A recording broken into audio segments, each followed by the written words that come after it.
The youngest victim at the time of the occurrence was 9 years old. We have an individual who was 14 years old. We have one who was 15. 25 of the 120 individuals who are plaintiffs in these cases were minors at the time of the acts complained of. The assault, which was part of a practice that defendant Sean Combs had of grooming or attempting to groom minors, occurred at what was termed a white party at Combs' residence in New York. Combs and his agents, employees, and contractors would tell victims, this is what it takes to be famous. What are you willing to do to become a star? And perform this sexual act or else, to coerce the victim into performing a non-consensual sex act for the gratification of Combs and his cohorts.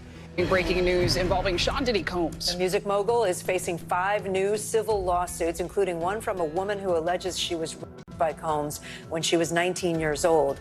A Texas lawyer promised that more than 100 lawsuits were coming down the pike for Sean Diddy Combs, and now he is starting to fulfill that promise. Tony Busby filed several complaints on behalf of 6 alleged Diddy victims on Monday, and the victim in one of those suits says he was just 16 years old when he claims he was groped during one of Diddy's infamous white parties. We've got the latest on these new disturbing allegations of sexual assault. There's an overarching theme here, as you probably can see, which is basically Sean Combs feels like he can do whatever he wants, whenever he wants to do it. A lot of the conduct alleged is violent, and threats were made. And I think, but for the fact that Sean Combs was arrested and bail denied, these people would not have come forward.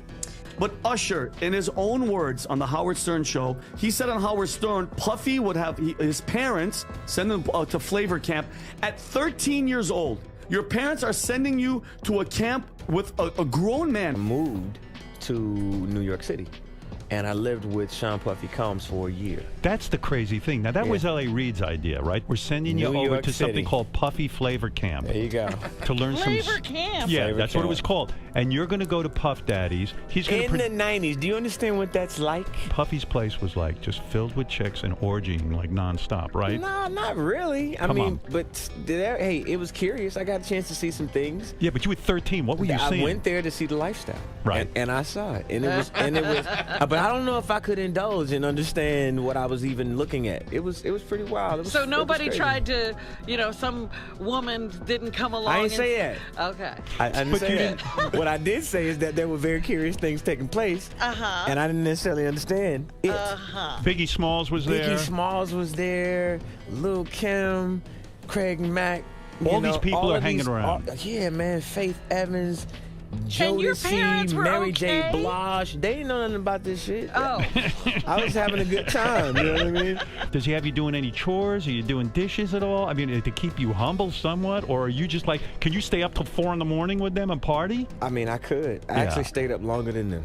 And what kind, do you have money? What's going on? I mean, I had like per diem. You know, I had like, What like a a living. life. Yeah, it's pretty crazy. 14 years old. You're a dad now. Would you ever send your kid to Puffy Camp?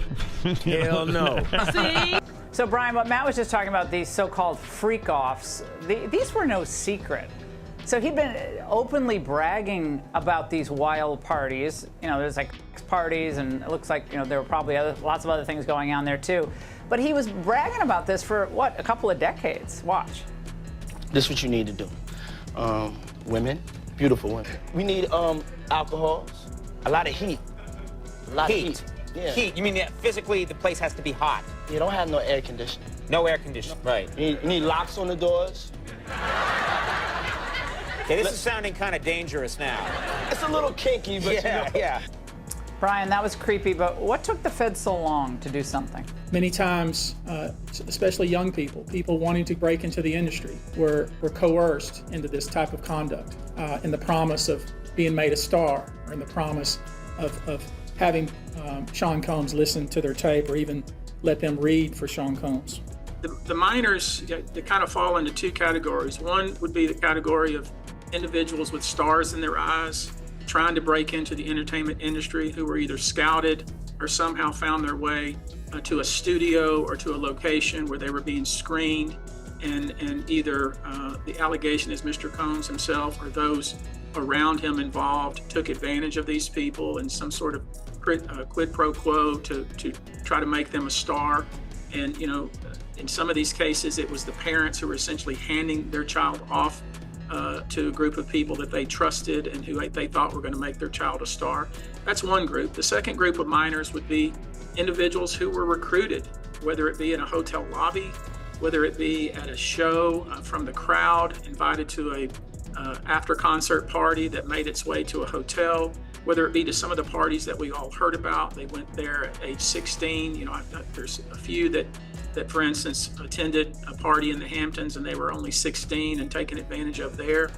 When on earth is this trial actually going to happen? Well, at a status hearing last week, prosecutors, the defense attorneys, and the new judge overseeing this case, the Honorable Arun Subramanian, agreed to a trial date of May 5th, 2025. Now, obviously that can change, but the reason that it seems to me that Combs is wanting an early trial date is because he's locked up. He doesn't want to be there anymore. In today's explosive update, we're diving into a bombshell lawsuit that's just hit the headlines. Diddy, the music mogul known for his massive influence in the industry, is now facing serious allegations. A new lawsuit has surfaced accusing him of grooming and manipulating teenagers. This isn't just a mere accusation, it's a claim backed by what appears to be substantial evidence. How did this come to light, and what does it mean for Diddy's future?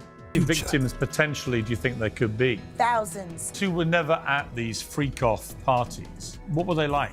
The ritualistic behaviors, the drugging, putting girls in the suitcases, dumping them in alleyways. It's horrifying.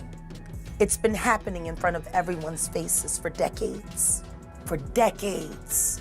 And then you got a video of Usher and Diddy in his bedroom with Kevin Hart, and he's interviewing him, and he said, I would wake up in the morning with Usher in the morning, and then he catches himself. He gets caught saying that he would wake up next to him, and then he changes it and says we would fight off over the Frosted Flakes. Even Kevin Hart is uncomfortable because you're admitting that you were sleeping next to a freaking child. And it's like, I'm tired of hearing all these stories, and people just laugh about it. We giggle. Like, this is it right here, Pat. That's my brother right here from day one. We used to wake up and, damn, pause, but like, check this out. Back in the days when he was like 10 and I was a little bit older, his older brother, we used to fight over the Frosted Flakes. You know what I'm saying? Before pause was invented. You know what I'm saying? But it's my brother for real. We used to actually wrestle off of the Frosted Flakes because he used to always get up early. Now he's one of the richest stars in the world. And What the f Puff just said? Nobody's gonna acknowledge this but me. Puff just said we used to wrestle over the Frosted Flakes, and we're streaming live. That was stupid. Listen. But now that there's one alleged minor involved here, how does that change things? Austin, it changes the game completely. Now we have one minor who's gone on record and filed a civil lawsuit. Now, obviously, just a complaint, but if that minor or any of the minors make their way into the criminal case and there's a superseding indictment, it completely changes Diddy's strategy. This is why. Diddy's lawyers have come out in the public and they've said that this activity, the freak-offs happened, but they were consensual. There's nothing wrong with weird activity between consenting adults, of course. If there's no force, fraud, or coercion, that makes it trafficking, or payment, which makes it prostitution.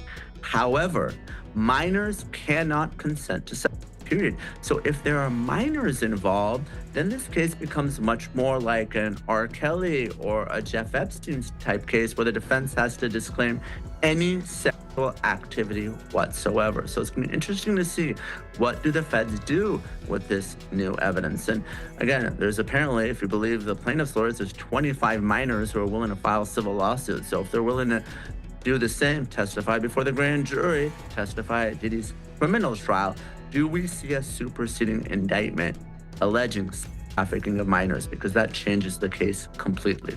I don't know what happens to the white man when he comes to a P. Diddy party. This is what happens to the white man.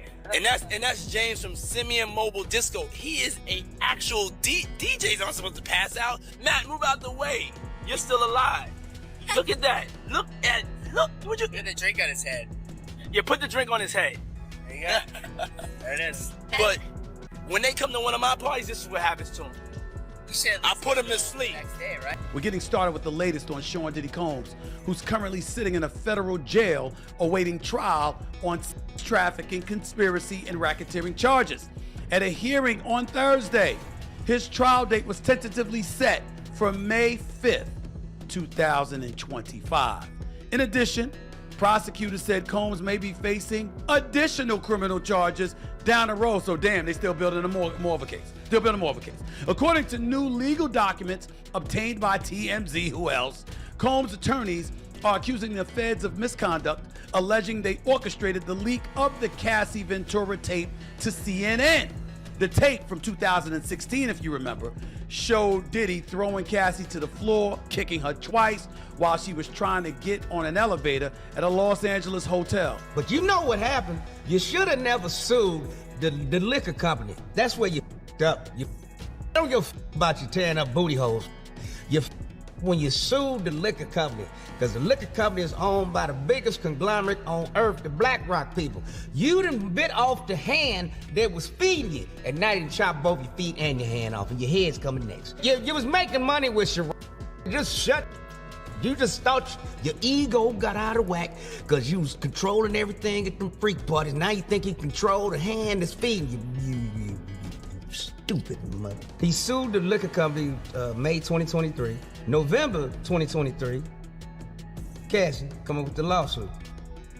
Connect the dots. Cassie got two checks. She got a check from the liquor company people that put her up to doing that shit, and she got a check from Puffy to try to keep her quiet. That Combs was already facing a whole slew of civil lawsuits prior to this week, with a civil action that was filed by his ex-girlfriend Cassandra Ventura in November of 2023. We believe that that was the lawsuit that really kicked everything into high gear, all the lawsuits, ultimately the criminal charges. And remember, Ventura claimed that during her on-again, off-again relationship with Combs, he forced her to partake in these freak-offs to the point that everybody would need an IV drip to recover. Parties are the hottest ticket around. They won't even give me a permit for the parties, man. They don't want me to throw the parties no more. But we ain't gonna stop. We're gonna keep on having fun, bringing people together from all walks of life. You're gonna hear about my party. They're gonna be shutting them down. They're gonna probably be arresting me, doing all types of crazy things just because we wanna have a good time. You know, whenever you bring up a different element into people's environment, things that broaden people's horizon, people get intimidated. There's a lot of people out there that feel intimidated by it. It ain't nothing but break it down racial barriers, break it down generation barriers, people from all walks of life. Ron Perlman talking to Jay-Z, Jay-Z talking to, you know what I'm saying? It just goes on. As we dig deeper into the lawsuit, the allegations paint a disturbing picture of the parties and behind-the-scenes activities at Diddy events. According to the documents, these weren't just any parties. They were calculated environments where young aspirants were allegedly manipulated. This lawsuit brings to light years of hidden actions that, if true, could shake the core of Diddy's empire. What started as mentorship opportunities might have been something far more sinister. Before we get into the updates, I have to set the stage. The 54-year-old music mogul, still locked up, still locked away in the Metropolitan Detention Center out in Brooklyn as he awaits trial on federal sex crimes charges, racketeering conspiracy, sex trafficking, transportation to engage in prostitution. Essentially, prosecutors from the Southern District of New York allege that Combs used his business empire and resources and associates to lead a criminal enterprise that was engaged in illegal activity like arson, bribery, kidnapping, even the assault and sex trafficking of women, and that this was going on for years. And more specifically, they allege that he brought in male sex workers for these events called freak-offs, these elaborate sexual performances that he forced, threatened, or coerced people to be a part of, even drugging people, filming these sessions. That's what the allegations are. And it's a complicated case. Mr. Combs' legendary white parties in the Hamptons were well known by many, including John Doe, the kind where countless celebrities would attend. In 1998, when John Doe was only 16 years old, he was recruited out of New York City and indeed, while residing in New York City, received an invitation to one of Combs' parties through a mutual connection. As John Doe made his way through the crowd toward the restroom, he unexpectedly bumped into Combs. Shocked, John Doe found himself face to face with Combs, a titan in the music industry, standing right in front of him in his own party. Doe took a picture with Combs at the 1998 party. Now, here's the thing. That picture is actually included in the lawsuit John Doe, whose face is blurred out, is standing next to a smiling Sean Combs outside, clear as daylight. The lawsuit goes on to say that Combs took an interest in John Doe and wanted to talk to him. They walked to a more private area near the portable restrooms brought in for the party. There, John Doe told Combs he was a big fan of Combs and shared his dreams of becoming a star. Combs smiled, telling him he had potential and the look. When John Doe admitted his voice was not great, Combs assured him that did not matter. Combs made clear that the only thing that mattered was having the right look for the industry, and with it, Combs could transform Doe or anybody into a star. Combs abruptly told John Doe that he needed to drop his pants. John Doe, caught completely off guard, confusingly asked Combs to repeat himself. Combs made himself clear. He instructed John Doe to drop his pants and expose his penis so that Combs could inspect it, explaining it was a rite of passage and the route to becoming a star, and also as a way to prove himself. "Don't you want to break into the business?" Combs allegedly said. Doe immediately felt uncomfortable, froze, and did not know what to do. Combs remained calm and stood in front of him and stretched out his hand in a cupped position. Out of fear, anxiety, and the imbalanced power dynamic between himself and Combs, John Doe then dropped his pants and exposed his penis as Combs previously instructed. Now, what's up, man? You good? I'm good. How are you? All right, young brother, everything's good? Everything's Selling great. out arenas and everything? Yeah, Starting to act different, huh? You ain't been calling me and hanging out the way we used to hang out. Well, I mean, you try to get in contact with me, through all my, partners and whatnot. Mm-hmm. But you never really got my number, so. Correct. Okay. My number? Yeah. that Combs was already facing a whole slew of civil lawsuits prior to this week, with a civil action that was filed by his ex-girlfriend Cassandra Ventura in November of 2023. We believe that that was the lawsuit that really kicked everything into high gear, all the lawsuits, ultimately the criminal charges. And remember, Ventura claimed that during her on-again, off-again relationship with Combs, he forced her to partake in these freak-offs to the point that everybody would need an IV drip to recover. Breaking news tonight, Diddy party cocktail, cocaine, and horse that's horse tranquilizer. Did he actually feed this to his guests? You should know that several of the individuals, and when I say several, I mean many, who did in fact seek medical treatment were drug tested, and drugs were found in their system, weird drugs that you probably never heard of. One in particular that continues to pop up is a drug called xylazine, or trank, which based on our research is known as a horse tranquilizer. Horse tranquilizer. If it knocks out a horse, what does it do to a lady? Say average weight 105 to 125? What does that do to a human being? Combs abused, threatened, and coerced victims to fulfill his sexual desires. Reportedly drugging his victims for compliance. Prosecutors report Diddy held private freak-offs where victims were drugged, beaten, and forced to participate while he recorded and masturbated. Diddy's attorney. He's going to fight this with all of his energy and all of his might and the full confidence of his lawyers. And I expect a long battle with a good result for Mr. Combs. The typical MO at one of these parties that have been widely discussed in the press was that when you were handed a drink, and now we know that the drink is laced with something, if you refused to drink it, you were kicked out of the party.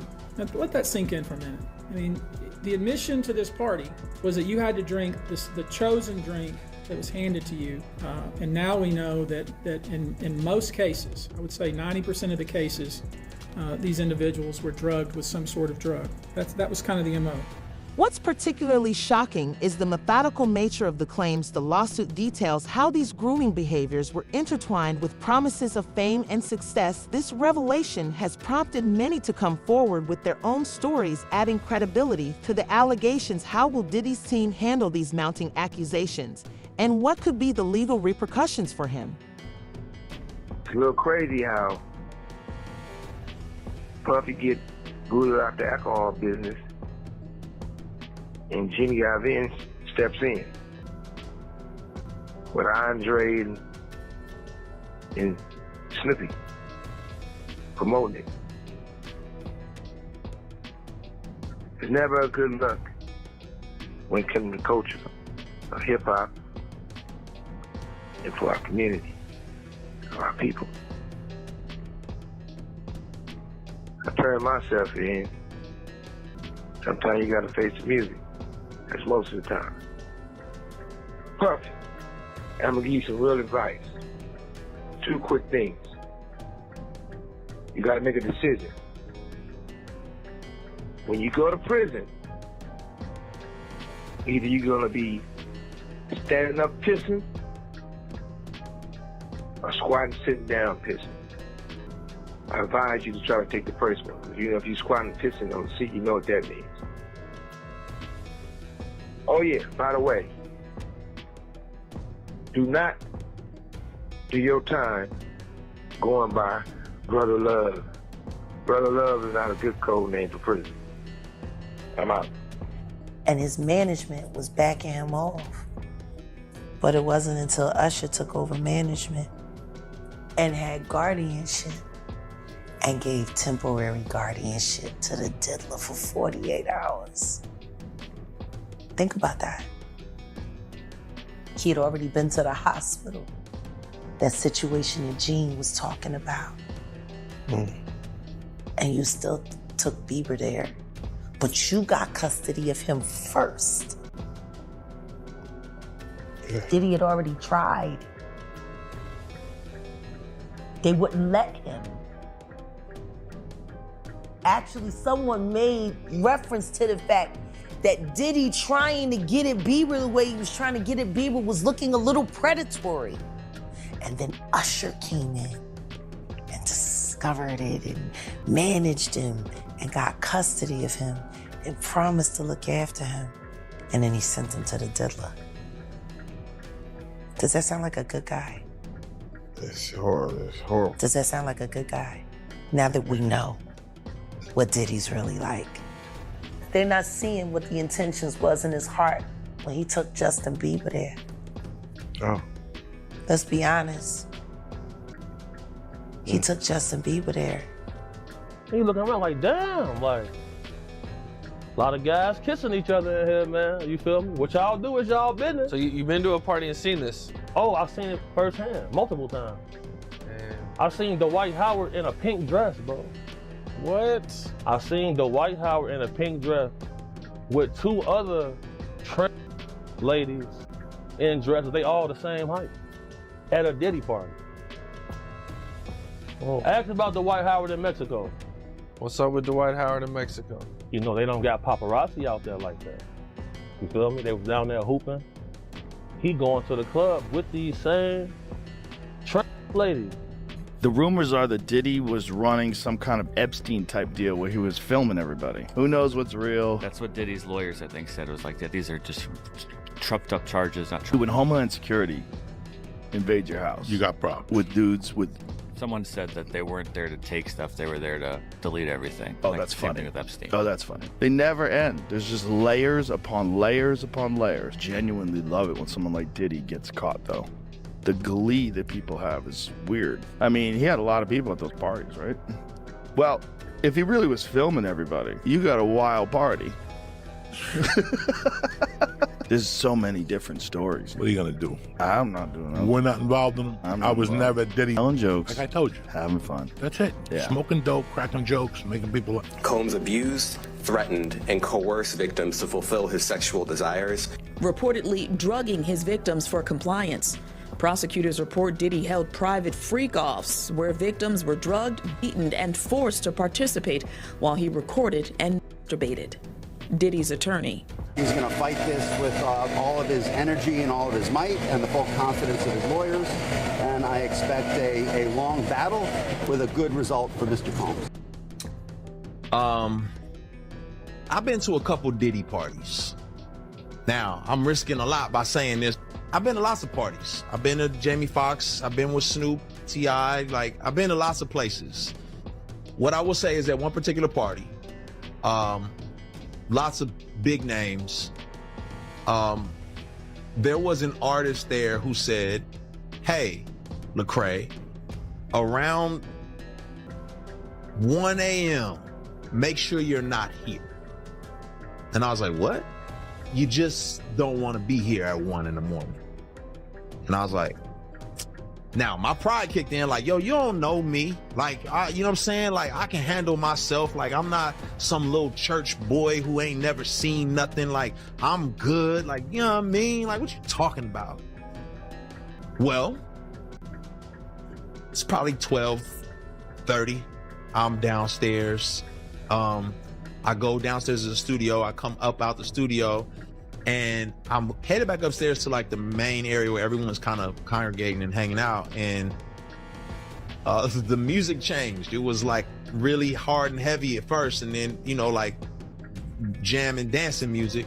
And it was a little softer. You know, it was a little more sensual when I came out the studio and started going upstairs. And on my way upstairs, there was like this couch.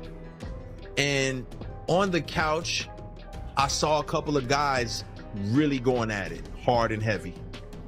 And man, and I was like, oh, you know, my brain, I'm thinking, well, you know, this celebrity party, people do what they do.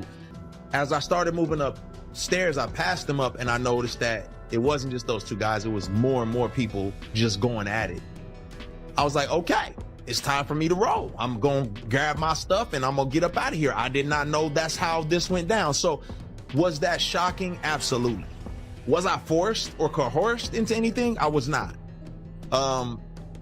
But why they felt that comfortable, I don't know. Maybe the invite list, they was like, yeah, all these people, I don't know. I'm shocked. Have you seen this video? It turns out we should have been paying attention to what Sean Combs was saying all these years. P. Diddy, Puff Daddy, whatever. He's actually on video basically saying, we're about to do some stuff here that's pretty adult. Kids have like an hour left. So get extra comfortable, kids, because after that, y'all gotta go. It's a wrap for y'all, because this thing turns into something that when y'all get older, y'all don't want to come to, okay?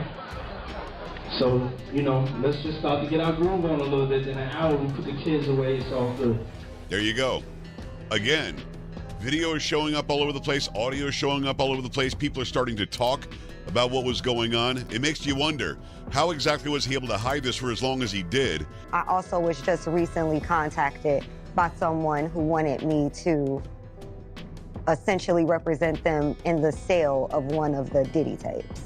You're saying that there's tapes and they're being shopped? Yes, there have been people already shopping. We've heard about the tapes, but yes. The shopping thing is yes, there already have been tapes leaking around Hollywood, being shopped around to individuals in Hollywood.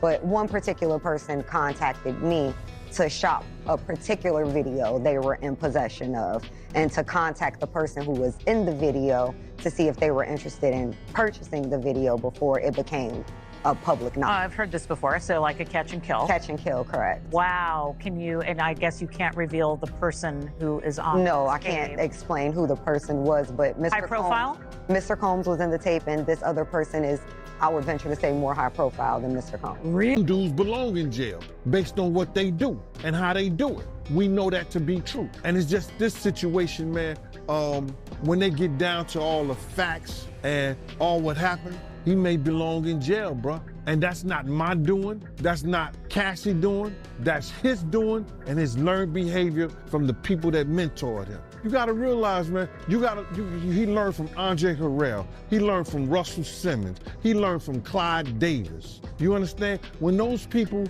are telling you that they were heavy into the drugs, they was heavy into beating women and doing things at that age, at that crazy stage, that's gonna make him think that he could get away with the same thing that they was getting away with back then. You understand? The things that he was saying, you know, the touchy-feely between two men. Okay, so Suge Knight did an interview detailing exactly what Diddy was doing with the hard-boiled eggs. It's called the hard-boiled egg test, and what this dude was doing was using it to test dudes to see if they were ready yet for his parties. Basically, these dudes would be taking a hard-boiled egg and trying to insert it, and if it broke, then you wasn't ready yet. I'll really be talking about this in the middle of an airport. And I wouldn't really believe all this wild stuff, but like, what is actually going on here? Why are they just posing with an egg? That's Russell Brand and Diddy. I can't stand it here. I hate it here with all my heart and soul. What is he doing? You never go egg to mouth, bro. Using eggs to determine if a man is wallered out enough to be able to party with Diddy is diabolical.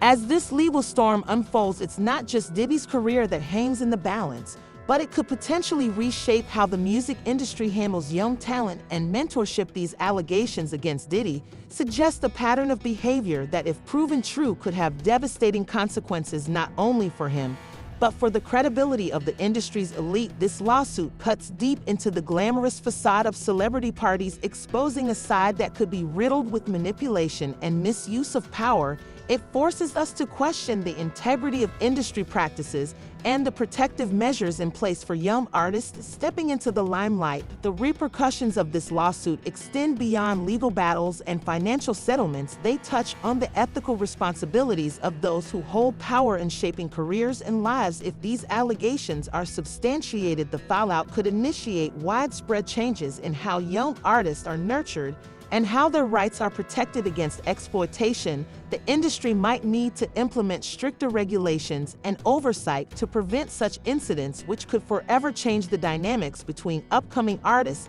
and their mentors. Furthermore, this case might encourage more individuals to come forward with their experiences, potentially leading to more accusations and revelations. The community and fans are watching closely, as each piece of evidence and every testimony could tip the scales in this high-stakes legal battle. Diddy's response to these accusations and the legal strategies his team will employ could be a defining moment in his career.